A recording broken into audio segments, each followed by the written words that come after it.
கர்த்தருக்கு ஸ்தோத்திரம். அடியனுக்கு தந்த கிருபைக்காய் நான் கர்த்தரை ஸ்தோத்தரிக்கிறேன். இன்னைக்கு நாம பவுலுடைய வாழ்க்கையில் இருந்து ஒரு பாடங்களை நாம கற்றுக்கொள்ள போறோம். பவுல் யாருன்னு நமக்கு தெரியும்.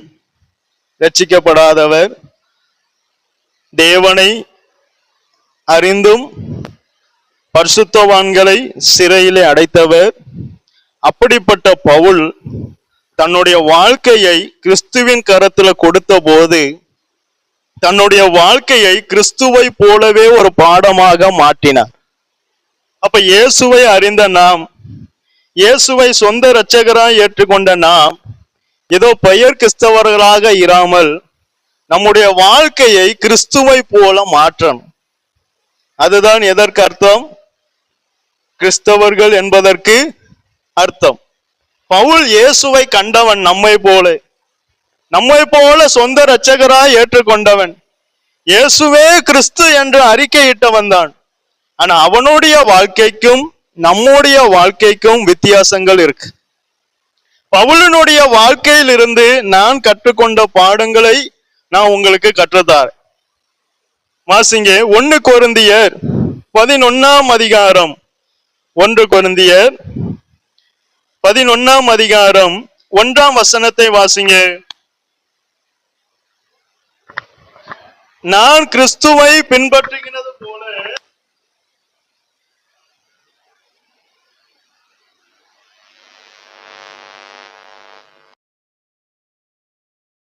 நம்மளால சொல்ல முடியுமா? நான் கிறிஸ்துவை பின்பற்றுகிறது போல நீங்களும் என்னை பின்பற்றுகிறவர்களா இருங்கள் என்று வேறு எந்த அப்போஸ்தலராலும் சொல்ல முடியல, எந்த தீர்க்கதரிசியாலையும் சொல்ல முடியல. ஆனா பவுல் சொன்னார். ஆனா பவுல் தன்னை பின்பற்றுங்கள் என்று சொல்லவில்லை. நான் கிறிஸ்துவை எப்படி பின்பற்றினேனோ அந்த பின்பற்றுதல் படி என்ன செய்யுங்க, பின்பற்றுங்க. அப்ப நம்ம ஒரு நபரை பின்பற்ற கூடாது. அந்த நபர் மூலம் நம்ம கிறிஸ்துவை போல அந்த நபர்கிட்ட ஏதாயிலும் இருந்தா அதை நம்ம அவரிடத்திலிருந்து என்ன செய்யணும், பின்பற்றணும். அவரிடத்திலிருந்து நல்லவைகளை பின்பற்றணுமே தவிர கேடானவைகளை விட்டுவிட வேண்டும். இப்போ பவுலினுடைய வாழ்க்கையில் இருந்து நம்ம ஒரு பாடம் கற்றுக்கொள்ள போறோம். வாசிங்க 2 கொரிந்தியர் 10ஆம் அதிகாரம் 2ஆம் வசனம் முதல் 5ஆம் வசனம் வரை வாசிங்க. எங்களை அங்கே ஒரு சிலர் பவுலை மாம்சத்தின்படி நடக்கிறவன் என்று சிலர் எண்ணிக்கிட்டு இருக்காங்க. அப்படி எண்ணுகிறவர்களை குறித்து பவுல் என்ன சொல்றாரு பாருங்க. எங்களை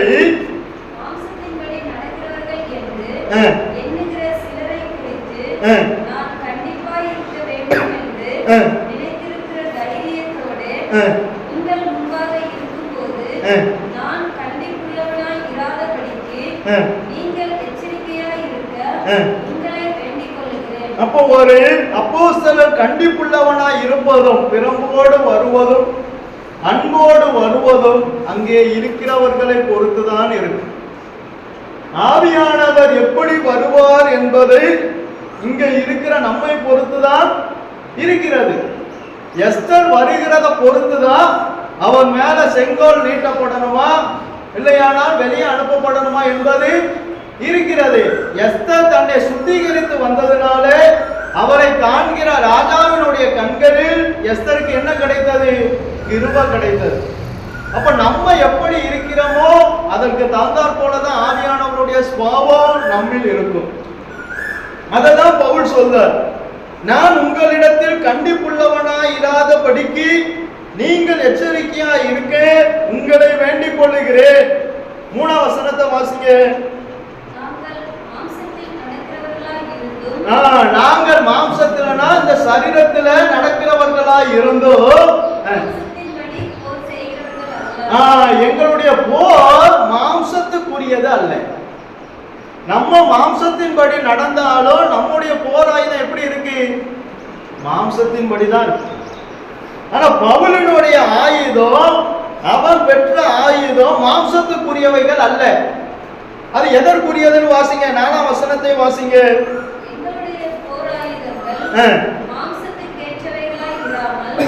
எங்களுடைய உங்களுடைய போர் ஆயுதங்கள் மாம்சத்துக்கு ஏற்றவைகளாய் இராமல்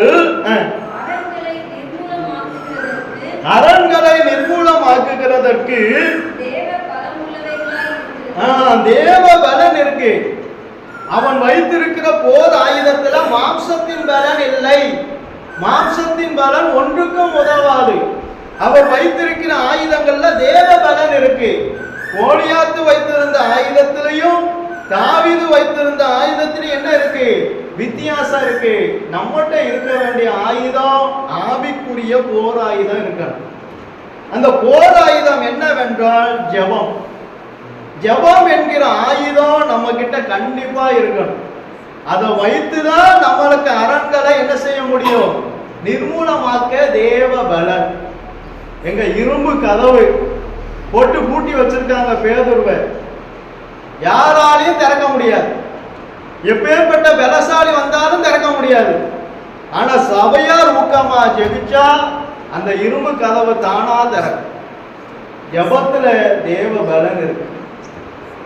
அப்ப ஜெபத்தினுடைய மேன்மை தெரிந்தவர்களால மாத்திரமே ஜெபிக்க முடியும்.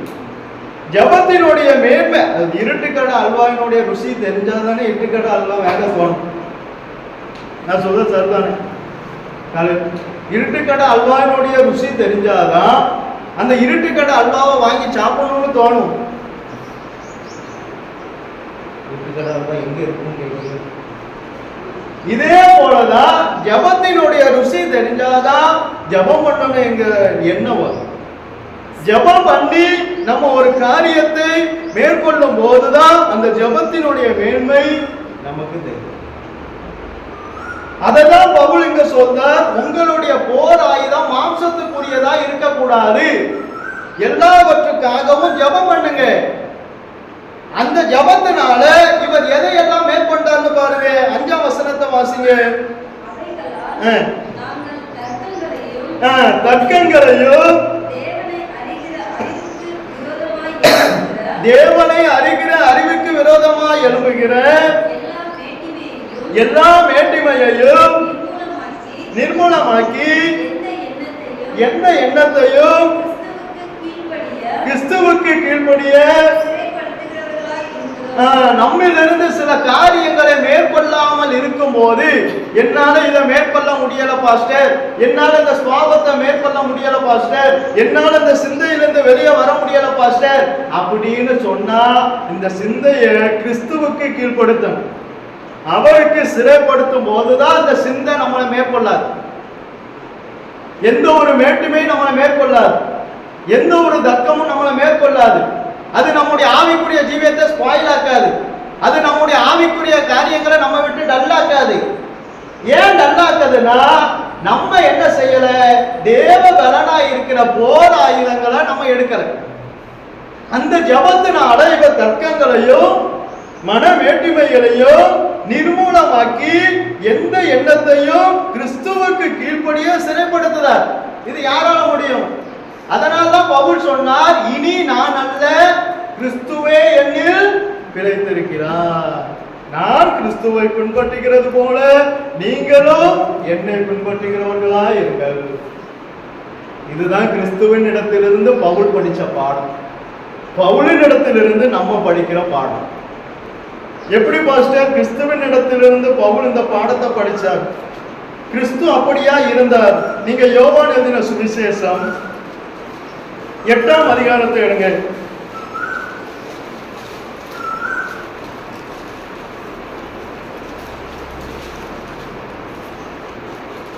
அதுல 48ஆம் வசனத்தை வாசிங்க.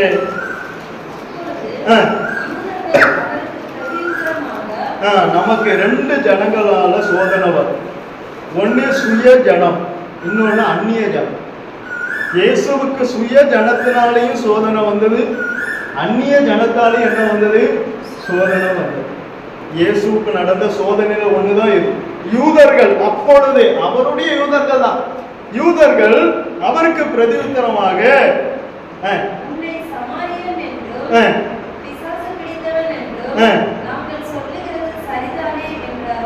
இயேசுவை சொல்றாங்க, நீ பிசாசு பிடித்தவன்.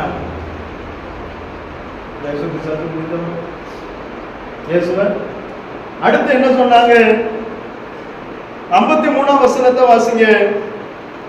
எங்கள் பிதாவாகிய ஆபிரகாமிலும் நீர் பெரியவனும். இதெல்லாம் யார் சொல்றா? சுய ஜனம். எந்த ஜனமும் எப்படியும் என்ன செய்யும்? பேசுவாங்க. ஆனா அதற்கெல்லாம் இயேசு கடந்து போனார். அதை தான் நான் சொல்றேன். ஜெபம் பண்ணின இயேசு எப்படி செஞ்ச? இப்ப நம்மள ஒருத்த பிசாசு பிடித்தவன்னா நமக்கு என்ன வரும்?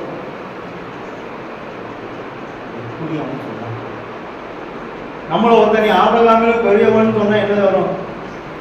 ஏன் அந்த மாம்சம் எழுவதே? நம்மகிட்ட உள்ள இருக்க போய் தான் அது எழுது. இயேசுவ சொன்னாங்களா? இயேசு என்ன சொன்ன? இப்படியே சொல்லி சொல்லி சொல்லி சொல்லி இப்ப எந்த கட்டத்துக்கு வந்துட்டேன்னு பாருங்க. 59ஆம் வசனத்தை வாசிங்க.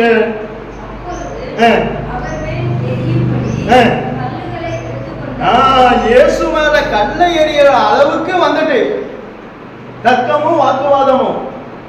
இன்னும் கொஞ்ச நேரத்துல இயேசு மேல கல்லை எரிஞ்சிருவாங்க. இப்ப இயேசு என்ன செய்தார் வாசிங்க. இயேசு மறைந்து அவர்கள் நடுவே கடந்து தேவாலயத்தை விட்டு போனார். இத்தனையா போன எங்க நடக்கு? தேவாலயத்தில். தேவாலயத்தை கட்டின யூதருக்கு தேவாலயத்துக்குள்ள என்ன இல்லை? பயம். இத்தனையும் தேவாலயத்துல நடக்கு. நீ பிசாசு பிடித்தவனா, நீ ஆபிரகாமிலும் பெரியவனான்னு சொல்றாங்க. அந்த அளவுக்கு பயம் இல்லாம இருக்காங்க. இயேசு பார்த்தா ஜெபிக்கிற இயேசு, ஆவிக்குரிய போராயுதங்களை வைத்திருக்கிற இயேசு அதையெல்லாம் கடந்து போனார். அவங்களோடு தர்க்கம் பண்ணார். நம்மள நிரூபிப்போம், நான் பிசாசு பிடித்தவன் அல்ல, நான் நிரூபித்து காட்டுகிறேன், நான் ஆபிரகாமிலும் பெரியவன் என்பதை. ஐயா, அவர் தேவ குமாரனா இருந்துமே அவரை நிரூபிக்கிற. நம்மை நீதிமான் என்று நம்ம யாருக்கு என்ன செய்ய வேண்டாம்? நிரூபிக்க வேண்டாம். நம்ம பரிசுத்தவான் என்பதையும் யாருக்கு நிரூபிக்க வேண்டாம். நாளானது இயேசு அதையெல்லாம் கடந்து போனார். ஜெபிக்கிறவன் அதையெல்லாம் கடந்து போகணும். ஜெபிக்கிறவன் தர்க்கங்களை மேற்கொள்ளணும். தேவனை அறிகிற அறிவுக்கு விரோதமாக எழும்புகிற எல்லா சுவாபங்களையும் மேற்கொள்ளணும். எந்த தேவனை அறிகிற அறிவுக்கு விரோதமாக எழும்புகிற எல்லா எண்ணங்களையும் மேற்கொள்ளணும். வசனம் எங்க பிரசங்க கேட்கும் போதே நமக்குள்ள என்ன ஓடும்? நிறைய எண்ணங்கள் வரும். இந்த எண்ணம் எல்லாம் மேற்கொள்ளணும். நம்ம அதை மேற்கொள்ளணும். அது நம்மளை என்ன செய்யக்கூடாது? அதுக்கு என்ன வேணும்னா போர் ஆயுதம் வேணும். அதுதான் ஜபம். ஜபத்துல என்ன உண்டு? தேவ பலன் உண்டு. எந்த யூதர் போனாலும் இரும்பு கதவை சாய்க்கவே முடியாது. ஆனா இவங்க இருந்த இடத்துல இருந்து என்ன செஞ்சாங்க? இங்க ஜபம் பண்ணது அங்க இரும்பு கதவு தானா சரி. அப்ப ஜபத்துக்கு என்ன உண்டு? தேவ பலன் உண்டு. எந்த அரண்களையும் நிர்மூலமாக்கக்கூடிய தேவ பலன் ஜபத்துல இருக்கு. என் குடும்பத்துல இவ்வளவு பிரச்சனை பாஸ்டர், இந்த பிரச்சனையில இருந்து வெளியே வர முடியலன்னா ஜபம் பண்ணுங்க. நம்ம அங்க போறது இங்க போறது அதுக்கெல்லாம் நேரத்தை ஒதுக்கிடுவோம். ஜபத்துக்கு நேரமே கிடைக்கல பாஸ்டர். ஆனா அதுலதான் தேவ பலன் இருக்கு. நம்முடைய எல்லா பிரச்சனைக்கும் சொல்யூஷனே ஜபத்துல தான் இருக்கு. அதுதான் தேவ பலனே. நம்ம எல்லாவற்றையும் மேற்கொள்ளக்கூடிய சொல்யூஷன் ஜபத்துல தான் இருக்கு. ஆனா அந்த போராயுதத்தை நம்ம விட்டுட்டோம். இப்ப நம்ம போராயுதம்னா எது? மாம்சத்துக்குரியதா மாறிச்சு. நான் ஜெபிக்கிறவங்க தர்க்கங்களோடு தர்க்கம் என்ன செய்யல? பண்ணல. உங்ககிட்ட ஒருத்தர் தர்க்கம் பண்ணும் போது, வாக்குவாதம் செய்யும் போது அவரோடு கூட நீங்களும் என்ன செய்யாதீங்க? தர்க்கம் பண்ணாதீங்க. உங்களை நிரூபிக்க பண்ணாதீங்க. அது வேஸ்ட். இங்க நிரூபிச்சு ஒன்னும் கிடைக்க போறதே இல்லை. அவங்க பரிசுத்தமானு சொல்றதுனால நமக்கு எதாவது கிடைக்க போதா? அவங்க நம்மள நீதிமான்னு சொல்றதுனால ஏதாவது கிடைக்க போதா? இங்க சொல்லுகிற அவங்க அங்க போய் பாவிமாங்க. இங்க நல்லவன் சொல்லுவாங்க, அங்க போய் நம்மளை திட்டுவாங்க. இதான் மனுஷங்க. மனுஷரிடத்துல நல்லவன் கெட்டவன் பேர் வாங்காதீங்க. அதுதான் வேணும்னா வாங்கிடுங்க. ஆனா இயேசு தன்னை நீதிமானாக காட்ட எங்கேயும் தர்க்கம் பண்ண. நீ தேவனுடைய குமாரனா? அவர் சத்தமில்லாத இருக்கிற ஆட்டுக்குட்டியை போல இருக்கு. அவர் அடிக்கப்படும் போது பிளாத்து சொன்னார், இவர் மையாகவே தேவனுடைய. நம்ம யாரோடையும் தர்க்கம் பண்ண வேண்டாம், அதை கர்த்தர் நிரூபிப்பார். உதாரணமான ஒன்று சொல்றேன் பாருங்க. என்னாகமம் 12ஆம் அதிகாரம் 1ஆம் வசனம் முதல் வாசிங்க.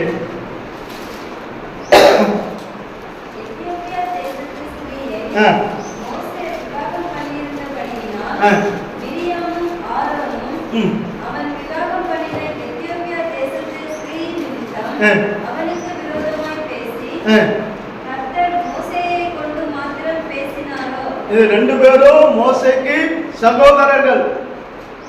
ரெண்டு பேரும் யாரு? மோசேக்கு. யாருக்கும் விரோதமாய் பேச நம்மளை கர்த்தர் என்ன செய்யல? அழைக்கணும். நம்ம ஒழுங்கா இருக்கோமா அதை பார்த்துட்டு நம்ம எங்க போயிடணும்? பரலோகம் வேணும். பைபிள்ல இருந்து கற்றுத்தரணும்னா இதான் கற்றுத்தரணும். இங்க மோசேக்கு விரோதமா அவன் யாரை கல்யாணம் பண்ண இவனுக்கு என்ன? அது கர்த்தருக்கும் அவனுக்கும் உரியது. இப்ப மிரியாம் ஆரோனும் வந்து இவங்க தனக்கு தானே தேவ கோபத்தை விட வச்சுட்டாங்க பாருங்க. தங்கள் மேல் தாங்களே தேவ கோபத்தை வருவதற்கு இவங்களே ஆளாக்கிட்டாங்க. அநேக நேரம் தேவ ஆசீர்வாதத்துக்கு நம்ம தான் தடை, தெரியுமா? நம்ம சும்மா இருக்க மாட்டோம். யாருக்கு விரோதமா ஏதாவது பேசிட்டு இருப்போம். இல்ல வர ஆசீர்வாதம் தாரும் கத்தாரு, தாரும் கத்தாரு. எங்க தருவாரு? இப்போ மோசே மிரியாமும் ஆரோனும் மோசே கூட மாத்திரமா தேவன் பேசினார். வாசிங்க 2ஆம் வசனத்தை. கர்த்தர் மோசேயை கொண்டு மாத்திரம் பேசினாரோ, எங்களை கொண்டு அவர் பேசினதில்லையோ என்றார்கள். கர்த்தர் அதை கேட்டார். நல்ல கவனிங்க. நீங்க யாருக்கு விரோதமா மறைவா இருந்து பேசினாலும் சரி, வெளிப்படையா பேசினாலும் உங்க கூட ஒருத்தர் இருந்து கேட்டுட்டு இருக்காரு. அதனால யார பேசினாலும் பயத்தோடு பேசணும். ஏன்னா நம்ம பேசுகிற ஒவ்வொரு வார்த்தைக்கும் அங்க நியாயத்தை போகணும். எங்க இவங்க இங்க வச்சு பேசுறாங்க, கேட்டது யாரு? நம்ம யாருக்கு விரோதமும் பேசக்கூடாது. ஏன்னா கர்த்தர் எல்லாத்தையுமே கேட்டுதான் இருப்பாரு. கர்த்தர் இல்ல மறைமுகமா பேசுன கேட்காது, அவனுக்கு கேட்காது. யாருக்கு கேட்கும்? கர்த்தருக்கு கேட்கும். ஊர்ல போய் உட்கார்ந்து பேசுறது, தெருவில் போய் உட்கார்ந்து பேசுறது, பக்கத்து வீட்டுக்காரங்க கதை எய்த்த நம்ம வீட்டு காரியத்தையே இன்னும் ஒன்றுபடுத்த நம்மளால முடியாது. நம்ம வீட்டையே சீர்படுத்த நம்மளால முடியலை. நம்ம வீட்டையே ஸ்திரப்படுத்த நம்மளால முடியலை. நம்ம வீட்டையே பலப்படுத்த நம்மளால முடியலை. நம்ம பக்கத்து வீட்டு கதையை உட்கார்ந்து இப்படியே பேசிட்டு இருப்போம். கர்த்தரும் கேட்டுட்டே இருப்பாரு, எப்ப பேசுப்பாரு. இங்க வந்தானே என்னது? ஆசீர்வதி, இனி கழுவி சுத்திகரியும். அங்க போனோன்னே அந்த சுத்திகரணை எங்க போதும் தெரியும். அப்ப 3ஆம் வசனத்தை வாசிங்க.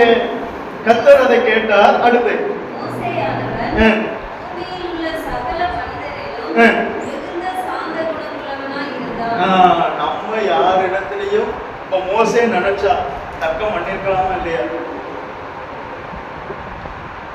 பண்ணிருக்கலாமா இல்லையா? ஆனா பண்ண முடியும். வாக்கிலும் செய்கையிலும் வல்லவன். ஆனா அவன் பண்ணல. நம்ம மௌனமா இருந்தா கர்த்தர் நமக்காக பேசுவோம். நம்ம பேசினா கர்த்தர் மௌனமா இருக்கு. உங்களுக்கு கர்த்தர் பேசணுமா நம்ம பேசணுமா நீங்களே பாருங்க. ஃபர்ஸ்ட் எனக்காக கர்த்தர் பேசணும்னா நீங்க மௌனமா இருங்க. நம்ம போய் நிரூபிக்கிறது, நான் நீதிமான், நான் பரிசுத்தவான். இது எதுக்கு? நம்ம நிரூபிக்க வேண்டும். நாளானது இப்ப மோசேயை பார்த்து கர்த்தர் சொல்ற, மோசே என் வீட்டில் எங்கும். அடுத்து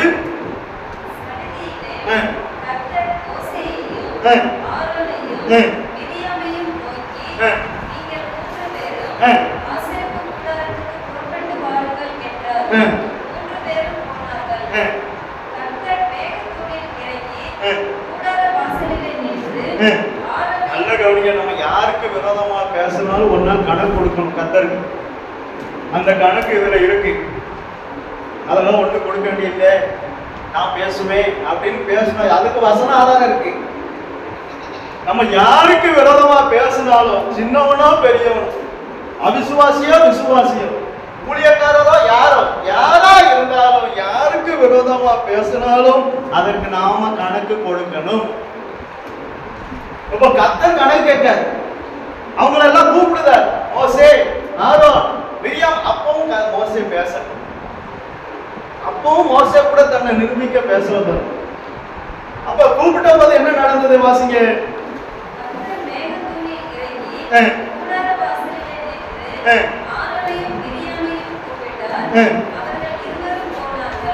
அவர்கள் இருவரும் போனார்கள்.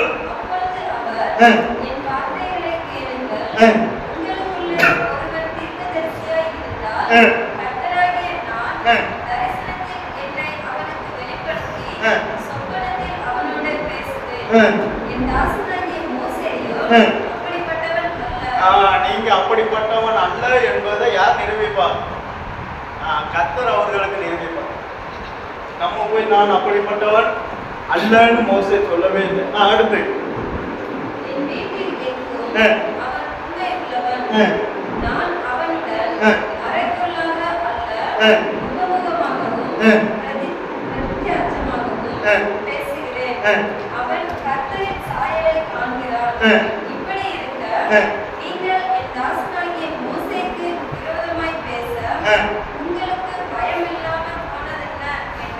அப்ப நம்ம மற்றவங்களுக்கு விரோதமா ஏன் பேசணும்? நம்மகிட்ட என்ன இல்லை? கர்த்தருக்கு பயப்படுகிற பயம். அவனை பற்றி பேச உங்களுக்கு ஏன் பயம் இல்லாமல் போச்சு? ஐயா, இங்க நம்ம பேசிடலாம், அங்க போய் நீங்க கணக்கு கொடுக்கும்போது நம்மளால வாயே தர முடியாது. அவன் கேட்கிற கேள்விக்கு நம்மளால பேச கூட திறக்க முடியாது. எங்க திறக்க முடியல பாருங்க. அவனை குறித்து அவர் என் சாயலை காண்கிறார். நான் அவனிடத்துல முகமுகமா பேசுறேன். ஆனா அவனை குறித்து பேச உங்களுக்கு ஏன் பயம் இல்லாமல் போனது? அப்பொழுது என்ன வந்தது? 9ஆம் வசனத்தை வாசிங்க.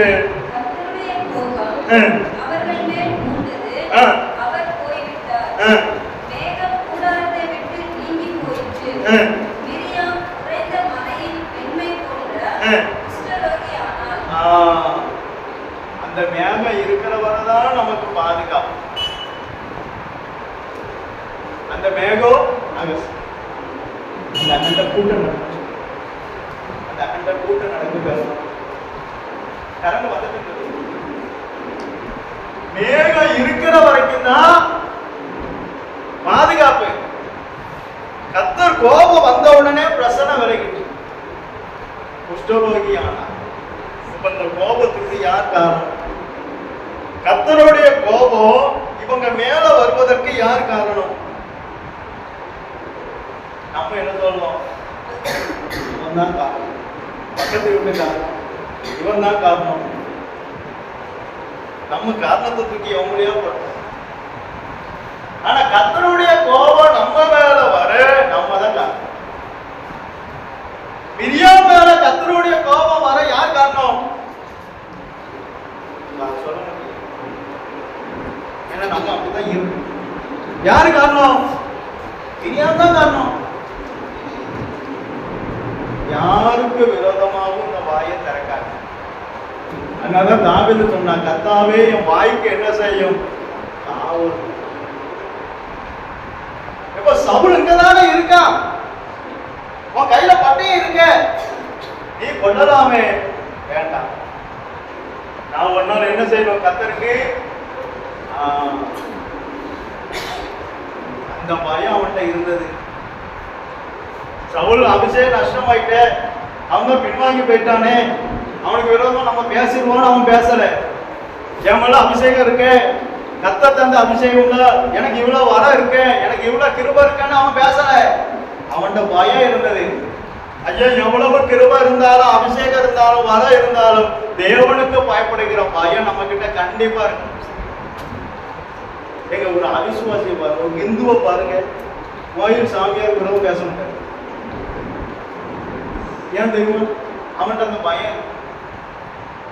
செலவு சொல்லுவான், சாமி கண்ணே குத்தினுமா. எங்க அது குத்துதோ இல்லையோ, என்ன இருக்கு? அது நம்மகிட்ட அதான் யசூரன் கொழுத்து போய் என்ன செஞ்சான்? உதைத்தான்னு போட்டு. இஸ்ரவேல், யசூரன்னா இஸ்ரவேல். நல்ல ஆசீர்வாதத்தை வாங்கி வாங்கி வாங்கி நமக்கு என்ன ஆயிட்டு? எனக்கு என்ன ஆயிட்டு? என்னைய சொல்லுது. எனக்கு என்ன ஆயிட்டு? கொழுப்பு ஏறிட்டு. கொழுப்பு ஏன்னா உடனே நம்ம யாரையோ உதைச்சிருந்தோம்? ஆசீர்வாதம் தந்தவரையே உதைச்சது. என்னோடு கூட அப்பம் புசித்தவனே எனக்கு விரோதமாய் தன் குதிங்காலை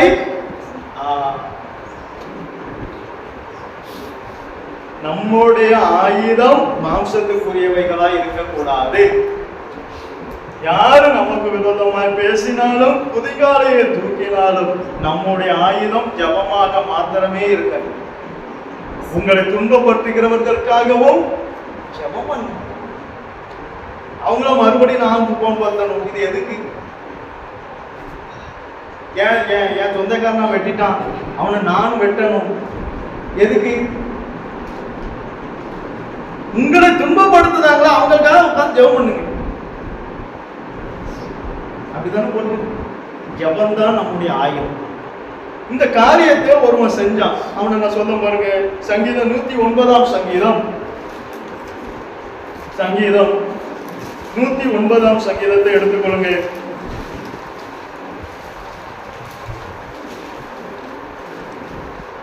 அதுல நான் சொல்ற வசனங்களை வாசிங்க. 2ஆம் வசனத்தை முதலாவது வாசிங்க.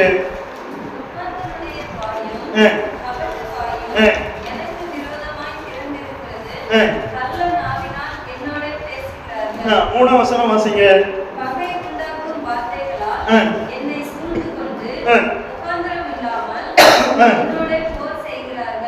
இப்போ 5ஆம் வசனத்தை வாசிங்க.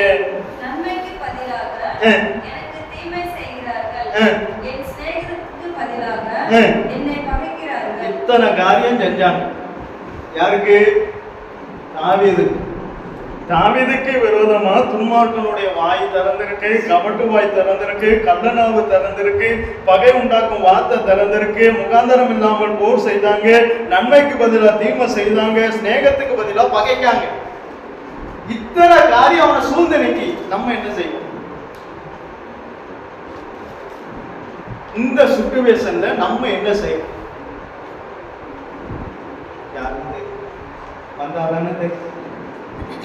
4ஆம் வசனத்துல என்ன போட்டிருக்கு பாருங்க.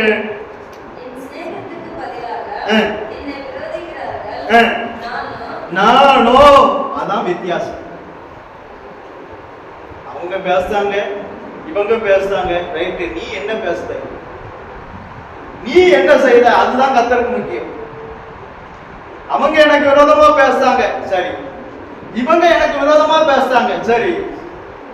இவங்க நன்மைக்கு பதிலா தீமை செஞ்சாங்க, சரி. அவங்களும் எனக்கு செய்தாங்க, சரி. நீ என்ன செய்த? இதெல்லாம் கேட்டையே, இதெல்லாம் அனுபவிக்கையே, நீ என்ன செய்த? என்ன சொந்த ரட்சகரா ஏற்றுக்கொண்ட நீ என்ன செய்த? உனக்கு கிருபை தந்த நீ என்ன செய்த? அபிஷேகத்தை ஊற்றின நீ எப்படி இருக்க? அததான் பாப்பார். அவன் என்ன செஞ்சான்? நானோ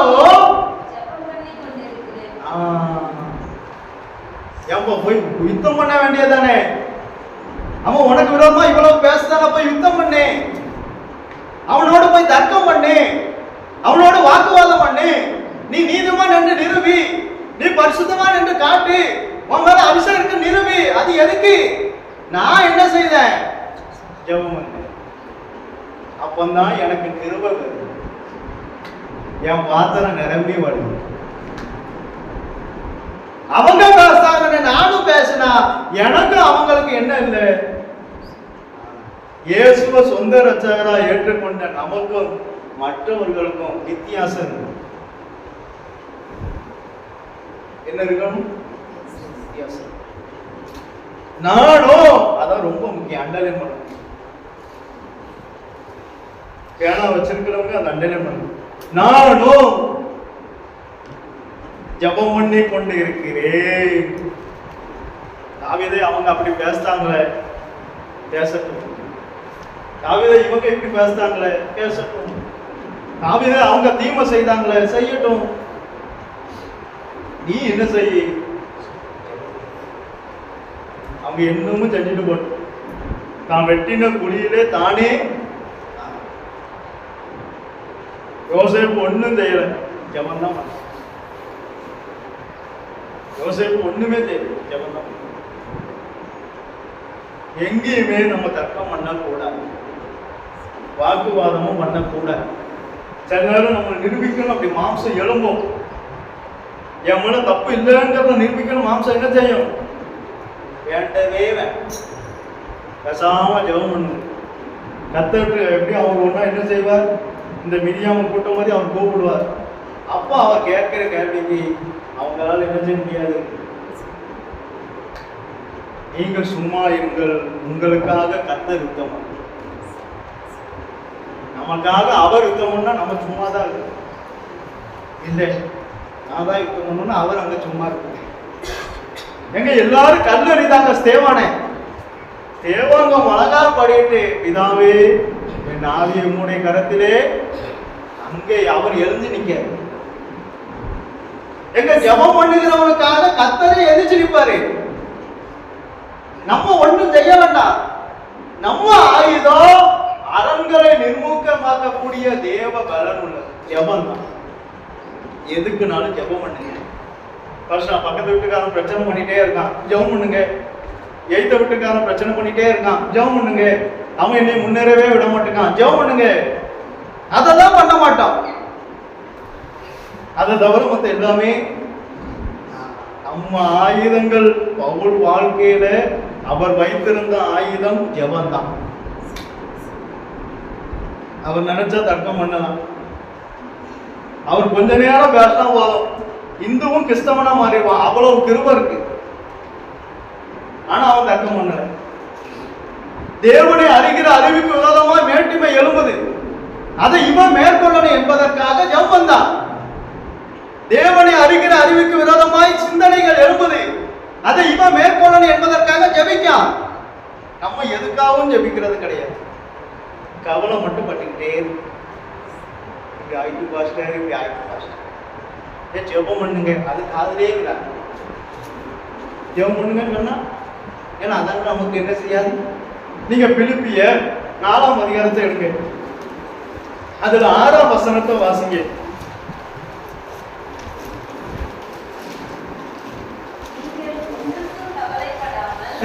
எல்லாவற்றையும் குறித்து உங்கள் விண்ணப்பங்களை ஸ்தோத்திரத்தோடே கூடிய ஜெபத்தினாலும் வேண்டுதலினாலும் தேவனுக்கு தெரியப்படுத்துங்கள். ஒன்றுக்கும் கவலைப்பட வேண்டாம். அதாவது நம்ம கஷ்டப்பட்டு மூட்டை தூக்கிட்டு போனங்கிறதுனாலதான் நம்ம வீட்டு பிரச்சனையே நம்மளால தாங்க முடியல, நம்ம பாவத்தை நம்மளால சுமக்க முடியலனாலதான் இயேசு நமக்காக வந்து உதவி செஞ்சு நம்மளை லிப்ட்ல ஏத்தினார். இதுல மாட்டு வண்டியில, அதுல ஏத்தின பிறகு மாட்டு வண்டியில சுமி இறக்காம நம்மளே இப்படி தூக்கிட்டு அதில் உட்கார்ந்து இருந்தோம்னா, ஏன் நமக்கு பிரச்சனை இருக்கு, கவலை இருக்கு, என்ன இருக்கு, அதை ஏன் நம்மளே சுமந்துட்டு இருக்கோம்? உன்னையே இயேசு ரட்சித்தாரு, சொந்த ரட்சகரை உன்னை அந்த வண்டியில ஏத்திட்டாரு, சபைக்கு கொண்டு வந்துட்டாரு. வருத்தப்பட்டு வர சுமக்கிறேன், என்னிடத்தில் வாருங்கன்னு வந்தோம். அப்பயே சுவாமி இன்னும் நம்மளே சுமந்துட்டு இருக்கோம். ஏன் அதை இறக்கவே மாட்டோம் கர்த்தர் சந்நிதியில? அந்த கவலையே நம்மளை நெருக்கும், ஆவிக்குரிய ஜீவியத்துல முன்னேற விடாது. அதுக்குதான் நீங்க ஒன்றுக்கும் கவலைப்படாதீங்கன்னு சொன்னாங்க. அப்படி எல்லாத்தையும் ஜபத்துல நீங்க வச்ச பிறகு என்ன நடக்கு? 7ஆம் வசனத்தை வாசிங்க. அப்பொழுது எல்லா புத்திக்கும் மேலான தேவ சமாதானம், அப்பதான் தேவ சமாதானம் கிடைக்கும். எனக்கு சமாதானமே கிடைக்க மாட்டேங்குது, எப்படி கிடைக்கும்? நம்ம சுமையை நம்மளே சுமந்துட்டு இருந்தா எப்படி சமாதானம் கிடைக்கும்? அப்பொழுதுதான் கிடைக்கும். எப்பொழுது? தேவ பாதத்துல வச்ச பிறகு, தேவ பாதத்துல மூட்டையை இறக்கி வச்ச பிறகுதான் நமக்கு இந்த ரேஷன் கடைக்கு போயிட்டு பழைய காலத்துல நடந்து சுமந்து கொண்டு வருவாங்க. அரிசி இழுப்புல வச்சோம், தலையில வச்சோம். வீட்டுல வந்து வச்ச பிறகு உங்களுக்கு எப்படி இருக்கும்? ரேஷன் கடைக்கு போனோம், யாரும் மூட்டி அந்த மாதிரிதான் உட்காந்து எங்க அந்த அது அவ்வளவு தூரம் கொண்டு வந்தாங்கல்ல, அதை இறக்கி வச்ச பிறகு எப்படி இருக்கும்? ஒரு ஆசுவாசம். தண்ணி குடிக்காமலே இல்லையோ, மூட்டையை இறக்கி வச்ச பிறகு என்ன இருக்கும்? அதேதான் இயேசு சந்நிதியில வச்சுட்டீங்கன்னா அதுக்கப்புறம் ஒரு சமாதானம் கிடைக்கும். அந்த சமாதானம் என்ன செய்யுமா? வாசிங்க. அந்த சமாதானம் உங்க இருதயத்தையோ உங்க சிந்தனைகளையோ கிறிஸ்து இயேசுவுக்குள்ளாக இந்த இருதயமும் சிந்தனையும் கவலை வரும்போது கிறிஸ்துவை விட்டு வெளியே போயிடும். சில குடும்பத்தை நினைச்சு கவலை, பிள்ளைகளை நினைச்சு கவலை, இப்படி கவலைப்பட்டு கிறிஸ்து அங்க இருப்பார். நம்மளும் நம்ம குடும்பம் எங்க இருப்போம்? இங்கே இருப்போம். இயேசு என் பரிகாரி, அவர் அங்க நிற்பார். இங்க இருந்து என்ன பாட்டு? இயேசு என் பரிகாரி. ஐயா, கிறிஸ்துவுக்குள்ள உங்க இருதயமும் சிந்தையும் காத்து கொள்ளப்படணும். அது வெளியே போயிட்டுனா உங்களை கவலை மேற்கொள்ளும். அந்த கவலையை நீங்க கர்த்தர் கையில கொடுத்துட்டீங்கன்னா தேவ சமாதானம் உங்க இருதயத்தையும் சிந்தையையும் கிறிஸ்துவுக்குள்ளாக காத்துக்கும். தாவீதுக்கு எவ்வளவோ உபத்திரம் வந்த போதும் அவனுடைய வசனம் தான் அவனுக்கு ஆறுதலா இருக்கு. அதுவே நாள்தோறும் என் தியானம் என்று சொன்னான். நாள்தோறும் ஐயா, சவுல் ஒரு பக்கம் இருக்குதான், அவன் மகன் ஒரு பக்கம் நெருக்குதான், ஓடியாத்து வேற ஒரு பக்கம் வந்து கத்திட்டு கிடக்கான். இப்படி எல்லா பக்கமும் நெருக்குனா அவன் எங்க போவான்? இப்படியே நெருக்கும் போது தாவீது சொல்ல, இதுலயே நான் சமாதானத்தோடு இருக்கேங்க. எப்படி? நாள்தோறும் இதுவே என் தியானம், என் இருதயத்தையும் என் சிந்தையையும் அவருக்குள்ளாக நான் காத்து கொண்டதுனால எனக்கு வருகிற எந்த நெருக்கமோ எந்த சூழ்நிலையோ எந்த காற்றோ எந்த அலையும் எனக்கு பெருசா தெரியவே. தேவ சமாதானம் மட்டுமே நம்முடைய இருதயத்தை ஆளணும். வேற எந்த சிந்தனைக்கும் உள்ள இடம் கொடுக்கவே. அண்ணாதான் பிரசங்கம் பண்ணும் போதே ஏசு கேட்பார், உங்க இருதயங்கள் இப்படி சிந்திக்கிறது. அப்ப எப்படி வசனம் உள்ள போகும்? இங்க நல்லா கேட்போம், ஆனா இருதயத்துல என்ன சிந்தை ஓடும்? பல சிந்தை ஓடும். அப்ப எப்படி அங்க உள்ள வசனம் போகும்? இந்த வசனத்துக்கும் அந்த சிந்தைக்கும் இணைஞ்சாதான் வசனம் உள்ள போகும். காந்தம் உள்ள இருந்தாதான் வசனம் உள்ள இருக்கும். அதுக்கு ஆப்போசிட்டா மண்ணு இருந்தா அந்த காந்தம் என்ன செய்யாது? இழுக்காது. அதனாலதான் வசனம் கேட்கும் போது சிலர் எங்க விதைக்கப்பட்டாங்க? முள்ளுள்ள இடம். ஏன்? உலக கவலையோ ஐஸ்வர்யத்தை மயக்கமோ அவங்க இருதயத்துல இருந்து நெருக்குது. இங்க விதை விதைச்சிட்டு இருக்கான். இந்த விதை முளைக்க இல்லையோ, முள்ளு நல்லா முளைச்சிட்டு இருக்கு. கவலை நிறைய வந்துகிட்டே இருக்கு, பாரம் நிறைய வந்துகிட்டே இருக்கு. எல்லாத்தையும் எங்க வைங்க?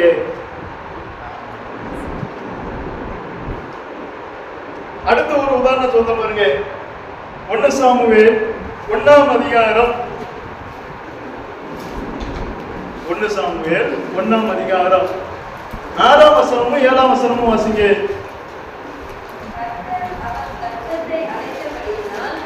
கர்த்தர் அவள் கற்பத்தை அடைத்தபடியினால்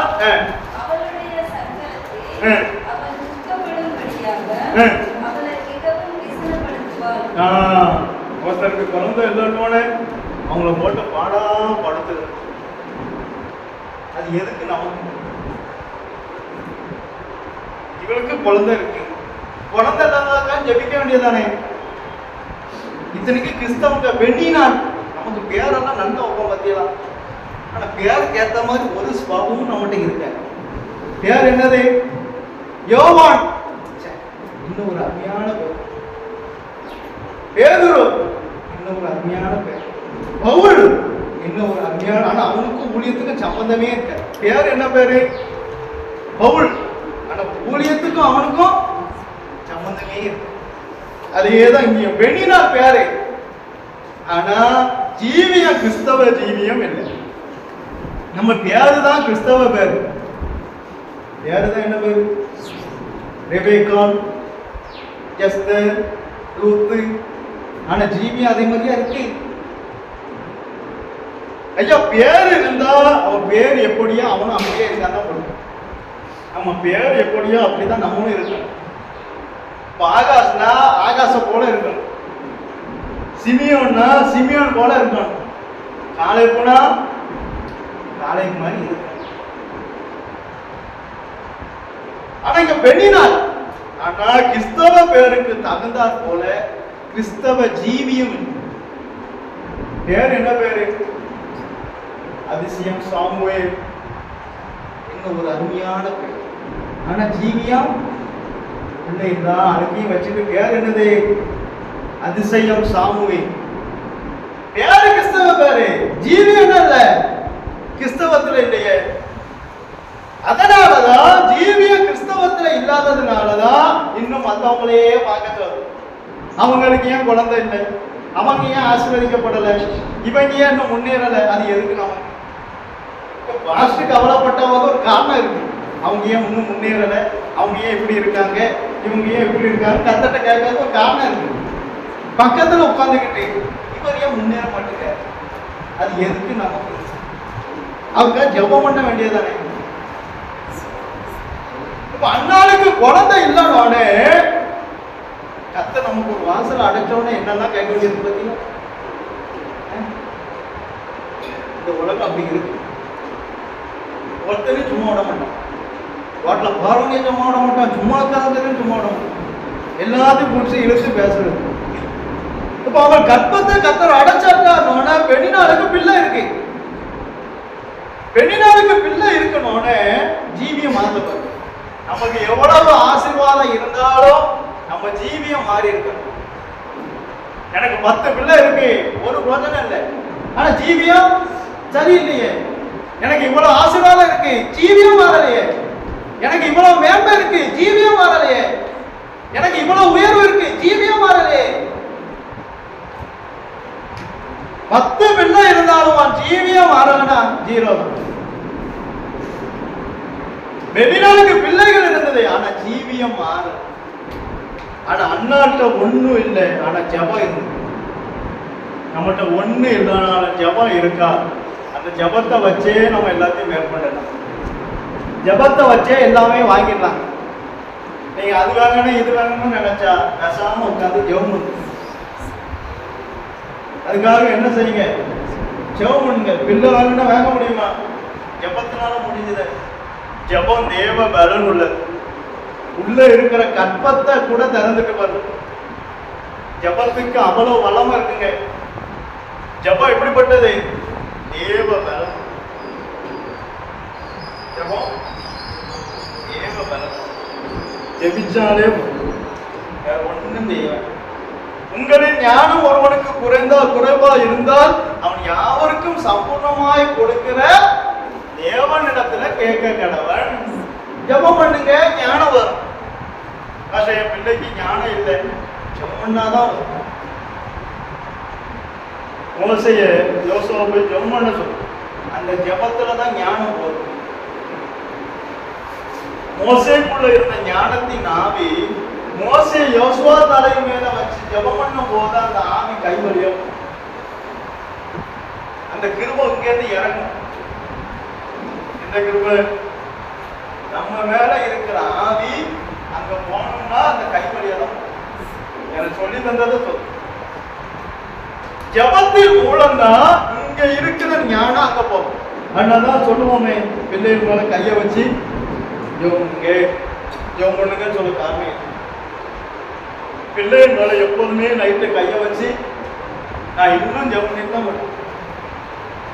இன்னைக்கு வரைக்கும் பெற்றோட்ட ஜெபம் பண்ணி தான் நான் செஞ்சேன்னா தான் உங்களுக்கு சொல்லுவேன். ஜெபம் பண்ணி தான் படுவேன்.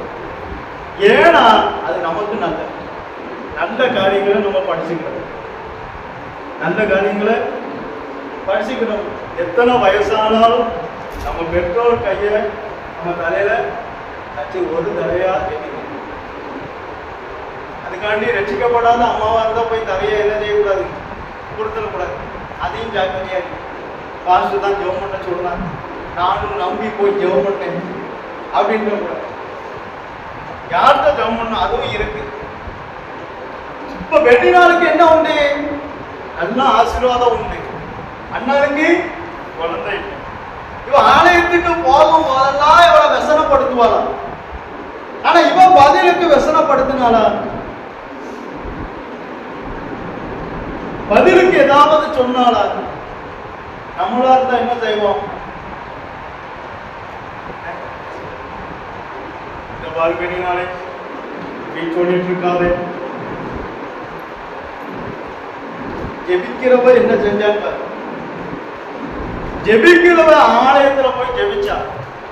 ஜெபம் பண்ண பிறகு அந்த விசனை எங்க போச்சுனே தெரியும். ஜெபம் பண்ண பிறகு விசனப்படுத்தினவள ஆளையே காணும். நீ தேடியும் காணாது இருக்கும். நம்மளை யார் யார் நெருக்கினாங்களோ அவங்களெல்லாம் நம்ம தேடியும் காணாது இருக்கணும். ஆனால் நம்ம ஜெபம் பண்ண. அதன் பிறகு வெளிநாள் வந்தா நீங்க பாருங்க, நமக்கு ஆசீர்வாதம் வந்த பிறகு ஒருத்தரும் வர மாட்டாங்க. நம்ம முன்னேறின பிறகு ஒருத்தரும் வர மாட்டாங்க. நம்மகிட்ட ஏதாவது குறை இருக்கட்டும் 10 பேர் இருப்பாங்க. அந்த நல்லது சொல்ல வரமாட்டான். நல்ல சுவாபம் இருக்கு கத்தருக்கு ஆசை அப்படி வரமாட்டான். இந்த கெட்ட சுவாபத்தை சொன்னா 1000 பேர் சுத்தி நிற்பாங்க. எங்க அப்போ குறை சொன்ன வெளினால அப்போ காணு பாருங்க எங்க போச்சு அந்த சுவாபம். எங்க அப்பா குறை சொன்னாலும் குழந்தை கிடைச்சிட்டு அப்பவாது போய் அண்ணாவை பார்த்து, அண்ணாவை என்னை மன்னியும், நான் விசனப்படுத்தி. அதான் கிறிஸ்தவ ஜீவியம். அதாய கிறிஸ்தவ ஜீவியம். நமக்கு பேரு தான் கிறிஸ்தவம். ஆனா ஜீவியத்துல அப்படி சொல்லணுமா இல்லையா? ஆனா அதுமா பெண்ணினாலேயே ஆளையே அட்ரஸ். அது வரைக்கும் வாசப்படல உட்கார்ந்து அந்த அக்காவை, இப்ப எனக்கு குழந்தை கிடைச்ச பிறகு அந்த அக்காவை தேடி தேடி பார்த்தேன். அந்த அக்கா எங்க போச்சோ தெரியல. யாரும் தர்க்கங்களையும் அவரை அறிகிற அறிவிக்கு விரோதமா எழும்புகிற எல்லா மனவேற்றுமையையும் எந்த எண்ணத்தையும் கிறிஸ்துவுக்கு சிறைப்படுத்த. அப்பதான் நம்ம ஆவிக்குரியவர்களாய் மாறும்.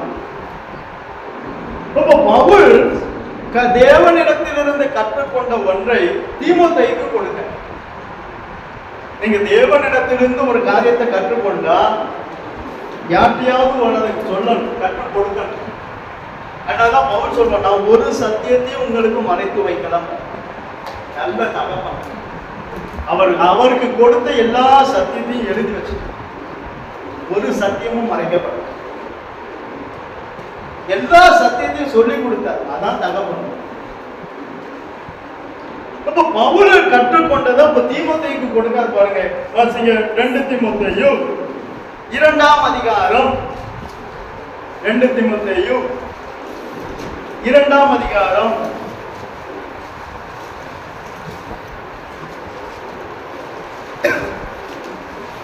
அதுல 23ஆம் வசனத்தை வாசிங்க.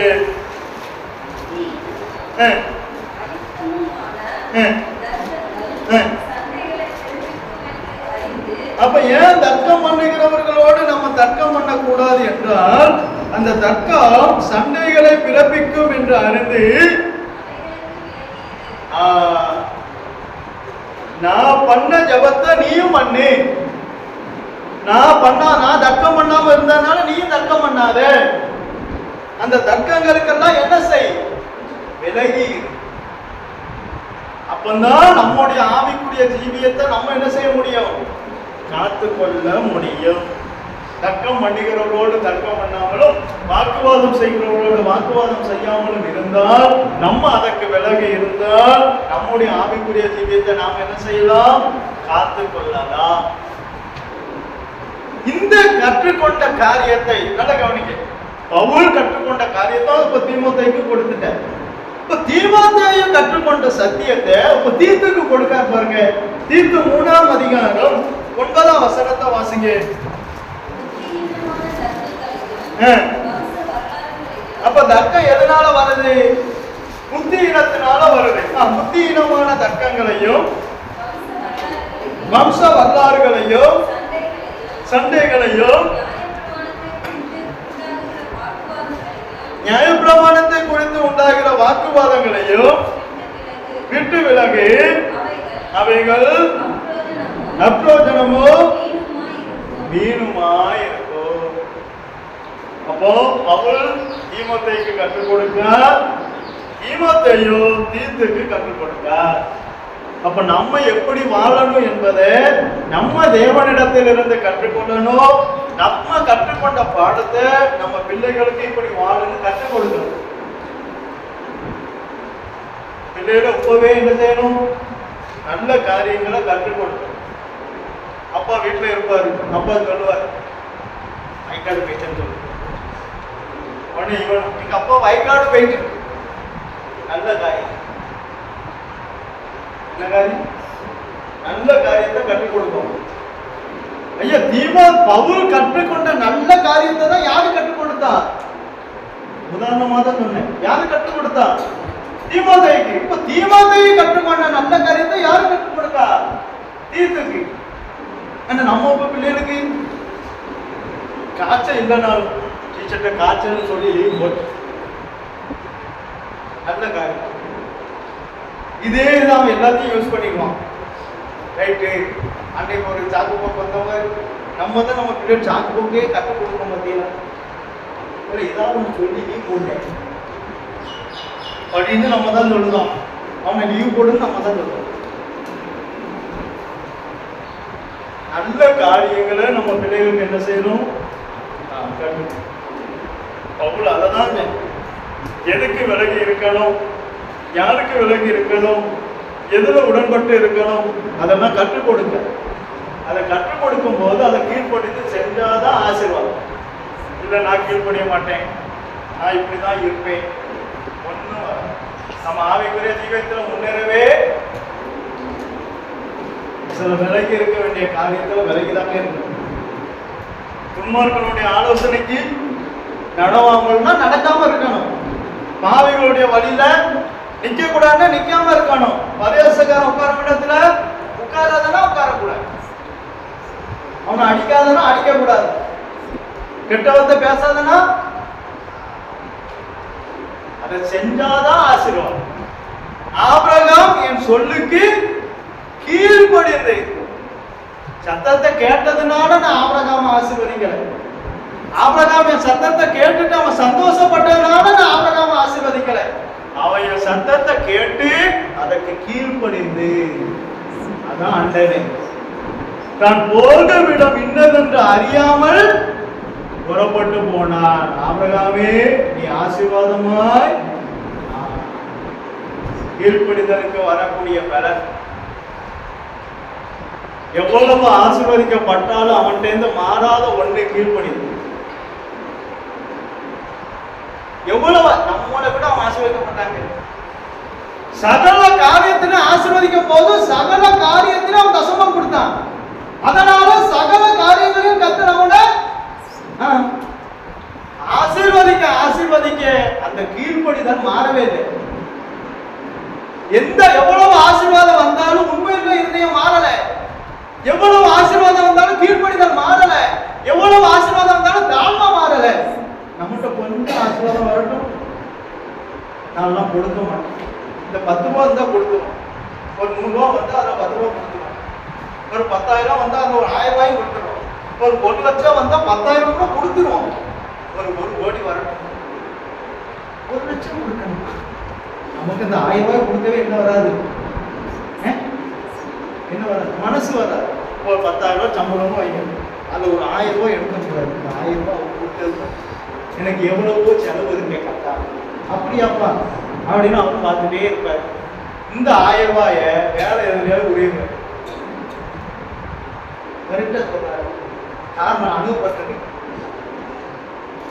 அதனாலதான் கட்டுதானே. அதனாலதான் நம்ம தேவை முதலாவது இல்லை, ஃபர்ஸ்ட் கணம் கத்ததான். யாரா இருக்கட்டும், எனக்கு அந்த விஷயமே இல்லை, நானாலும் சரி ஃபர்ஸ்ட் கத்தருக்குன்னு எடுத்து. ரெண்டாவது நம்ம சேமிப்புக்குன்னு கொஞ்சம் எடுத்து வச்சிருக்கோம். இந்த கடைசியில எடுத்துக்கலாம் ஃபர்ஸ்ட் நினைச்சேன், கடைசியில் ஒன்றும் வராது. கடைசியில சேமிப்புங்கிறதே உங்க கையில இருந்து எடுக்கவே முடியாது. நம்ம அப்படிதான் நினைப்போம், கடைசியில ஏதோ மீதி வரும் அதை சேமிச்சு வச்சிருவோம், வராது. ஃபர்ஸ்ட் கத்தருக்குன்னு கொடுத்துருங்க. ரெண்டாவது உங்களுக்குன்னு ஒன்று எடுத்து சேமி. கோடை காலத்துல எறும்பு என்ன செய்யும்? சேமிப்பு கண்டிப்பா இருக்கு. அதுக்காண்டி கத்தருக்குரியதெல்லாம் எடுத்து இங்க சேமிச்சா நம்ம தான் திருடம். நம்ம யாரு ஐயா அடுத்தவன் போல நம்ம திருட்டு வச்சா திருடம் தானே. கத்தருக்குரியதை நம்ம அலமாரியில வச்சா திருடம் தானே.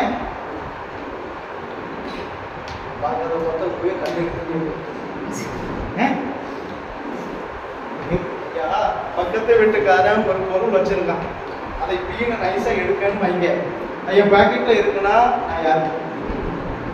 இப்ப கர்த்தருக்கு 1000 ரூபாய் கொடுக்க வேண்டிய நாம அது ஒரு 800 ரூபாய் ஆக்கி 200 ரூபாயை நம்ம வச்சுக்கிட்டு ஒரு 800 ரூபாயை கொடுத்தோம்னா நம்ம யாரு? அதே திருடம். இந்த உலகத்தின் பார்வைக்கு அல்ல, திருடவும் திருட யாரு? சாத்தான் தான். அப்ப அந்த சுவாபம் எங்கேருந்து வருது? அவன்கிட்ட தான் வருது. கொடுக்காத, கொஞ்சம் எடுத்துட்டு போடு. பக்கத்துல இருந்து யார் பேசுறா? நம்ம தேவன் என்னிடத்தில் பேசி அவருக்கு கொடுக்காதே என்றார். நானும் கொடுக்க யாரும் சொன்ன? எங்க தேவனுக்கு கொடுக்காதன்னு தேவனே சொல்லியிருக்க. ஐயோ, என்னது இறக்கிற கிணறு தான் என்ன செய்யும்? போல அப்படியே வச்சிருந்தோம்னா தண்ணி ஊறுமா? ஊற. அது போட்டு போட்டு போட்டு போட்டு வெளியே தண்ணி எடுத்தாதான் அது ஊறும். இல்லை போறேன் போட்டேன் அப்படியே வச்சிருக்கேன்னா அது ஊறவே ஊறும். அது ஆசீர்வாதம் கிடையாது. நமக்கு ஆசீர்வாதம் எங்கேருந்து வருமானா இங்கேருந்து கொடுக்க முடியும். வாரி இறைத்தால் ஏழைகளுக்கு அவனுக்கு தான் கர்த்தர் கொடுப்பார். கொடுங்கள் அப்பொழுது உங்களுக்கு. இங்க கர்த்தருக்குரியது அங்க போயிட்டுனோட அங்க இருந்து கர்த்தருக்கு இன்னொரு இது தந்துடுவார். சமூகத்தப்ப மேஜ மாதிரி தான். ஒரு அப்பம் எடுக்கப்பட்ட உடனே இன்னொரு அப்பம் வைக்கப்படும். அதான் கர்த்தர். இதுதான் கர்த்தரால் ஆசீர்வாதம். கர்த்தர் கொடுக்கிற ஆசீர்வாதத்துக்கும் மற்ற ஆசீர்வாதத்துக்கும் என்ன உண்டு? கர்த்தர் கொடுக்க கொடுக்க இங்க வந்துகிட்டே இருக்கு. பாட்டில் காலியாக ஒரு 100 ரூபாயாவது உள்ள இங்க 100 ரூபா வெளியே போக இன்னொரு 100 ரூபா வரும். அதை உள்ள போகும். இல்லை இந்த 100 ரூபா தண்டா கை செலவுக்கு ஆகும் அப்படின்னு உள்ள வச்சவன் மேலே இருந்து பார்ப்பாங்க. அப்படியா 100 ரூபா உள்ள வைக்கானே, நாளைக்கு போ பைக்ல பஞ்சர் ஆகி விடுவேன். அவன் ஐயா ஒரு 200 ரூபாப்பான், அப்ப கொடுத்துருவான். அவன் 200 ரூபா கேட்பான், கொடுத்துருவான். இங்க கர்த்தர் ஒரு ரூபாய் தான் கேட்பார், கொடுக்க மாட்டான். அந்த 100 ரூபாய் இங்க கொடுத்துருந்தா அங்க 200 ரூபாய் போகணுமா? நீங்க இதெல்லாம் நான் அனுபவப்பட்டிருக்கேன்.